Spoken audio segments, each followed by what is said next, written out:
Hi everyone, welcome to our video on how you use the scientific calculator. So this video is going to be a tutorial on the Texas Instrument 30X IIS. So if you have that calculator, that's wonderful. You will learn how you're going to use that with this video. All right, we're going to start with some exponents. So 3 squared. Where you do this on your calculator, I'm going to type in 3. There's a little caret button here. It looks like a little forward-facing arrow, and that is your exponent button. So if I type in 3 caret 2, that's going to compute 3 squared to give me 9. Just so you know, there is one other way to square a number. You can hit the x squared button, and it will automatically square your number. Still get the answer 9. Next one, 24 cubed. 24, I type in my caret, which represents an exponent, to the third, 13,824. Next one, 19 squared, it's 361. And the last one, 2 to the 7th, 2 caret 7, 128. Okay, next thing you're going to learn is how to do square roots in the calculator. The square root symbol is located in this purplish blue color above the x squared symbol. The way that you get to any of the symbols that are located above the main buttons is by hitting the second button. The color of the second button corresponds with all of those other functions above the buttons on the calculator. So if I want to do the square root of 144, I need to get to the square root symbol. So I'm going to hit second x squared, and as you can see, the square root symbol popped up on my calculator. I'm going to type in 144. You don't have to close the parentheses. I like to because it's good form.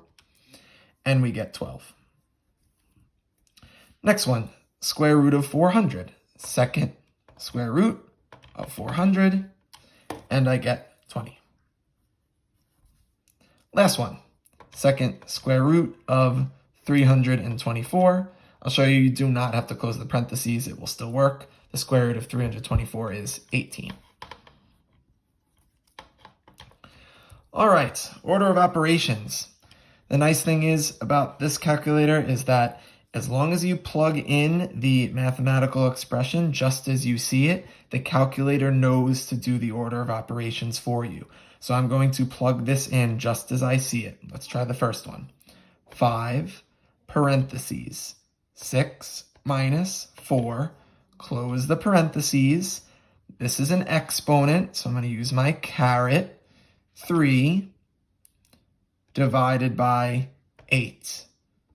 And it gave me the answer of 5. Just to show you that this works, if I want to use PEMDAS to check it, I must do, keep in mind, PEMDAS. I must do what's in the parentheses first. 6 minus 4 is 2. Rewrite everything else. I have to do what's in the exponent next. 2 to the third is 8. And then remember, when we have to decide between multiplication and division, we do what comes first, left to right. So I'm going to do 5 times 8 first. 5 times 8 is 40. Divided by 8, and we know that 40 divided by 8 is 5. Our answer checked out. You don't need to do that check. I just wanted to show you that the calculator got the question right. Next one, 33 divided by, also notice that when you click the division symbol, it shows up as a slash or a fraction bar. That's totally fine. That's the only way it's going to show up. 33 divided by 11 minus 8, close that parenthesis, we get 11. Last one, parenthesis, 5 plus 9, close the parenthesis, open parenthesis, 7 minus 2, close that parenthesis, and we get 70. Alrighty. Another thing that the calculator is able to do is convert decimals to fractions. This can be really helpful. So I'm going to plug in this first decimal, 0.5, and above the PRB button, there is this text that says F *D. What that's saying is convert a F fraction to a D decimal, or vice versa, convert a decimal to a fraction. If you click second to get that button to show up, see it says F *D in your calculator, and just hit enter, it's going to convert 0.5 to, as we know correctly, 1/2. Let's do 0.88. I typed it in, second F *D, enter, we get 22/25.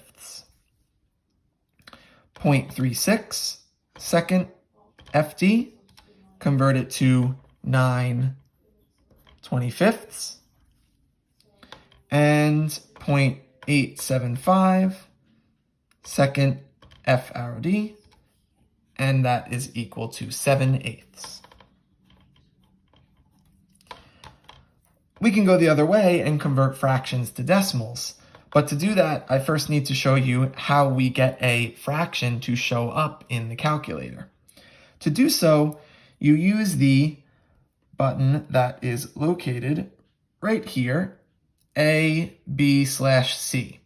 That looks like a mixed number, because it is, but this is how we create fractions using the calculator. So if I want to create the fraction 5/12, I hit 5, and then just click that fraction button. It creates this little box-looking icon. I know it looks kind of funky, but that's just what it is. 5/12. If I hit enter, you'll see that the calculator recognizes this as 5/12. So let me do this again because I want to convert this fraction to a decimal. 5 fraction 12, that's 5/12. And then I'm going to hit second to convert this to a decimal and hit enter. And it recognizes that this as a decimal is 0.416 repeating. So I'm going to place my repeating bar just above my 6. 1/9. It's a famous fraction. We know what it is, but I'm going to use the calculator to show you that it certainly also knows the answer. 1/9 converted to a decimal is 0.1 repeating. Now we know that 1/9 is one of our famous fractions, but I'm still going to use the calculator to confirm what this fraction is as a decimal. 1 fraction 9, second FD, and it tells us that this is 0.1 repeating. 4/25, 4 fraction 25, that's 4/25, converted to a, oops, if you make a mistake like this, you could just hit clear and you will get back to where you originally started. 4 fraction 25, second FD, this is 0.16. Last one, 3/4, another fraction. We know what this is as a decimal, but we're going to use the calculator to confirm. 3/4 converted to a fraction, second FD, is 0.75. Lastly, we are going to use the calculator to add, subtract, multiply, and divide some mixed numbers with some fractions. Let's start with the first one. 2/3 plus 1/7. I'm going to write down 2/3 with my calculator. 2/3 plus 1 fraction 7. And it gives you the answer as a fraction, 17/21. It's pretty nice because it is able to automatically find your common denominator for you. Next one, 2 1/4 minus 3/7. So this is the first time we are seeing a mixed number. To create a mixed number with the calculator, you're just going to use this fraction button twice. So to make 2 1/4, I'm going to type in 2 fraction 1 fraction 4. I'll show you what it looks like if you were to hit enter right now. 2 1/4. They use this little lowercase u to show the space between the whole and the fraction, but this is what 2 1/4 looks like in the calculator. So I'm going to do 2 1/4 minus 3/7, and I get 1 23/28. 1 23/28. Next one, multiplying. 1 5/8 times 2 1/9. I get 3 31/72. Last question, division. 5 2/5 divided by 1/6. And we get 32 2/5.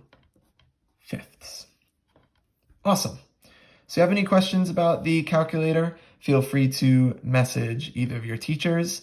And if you would like to see another video, I'm going to tutorial the same sheet using a web page that you can also use if for some reason you lose your calculator or want to be doing these calculations on your phone or on the computer.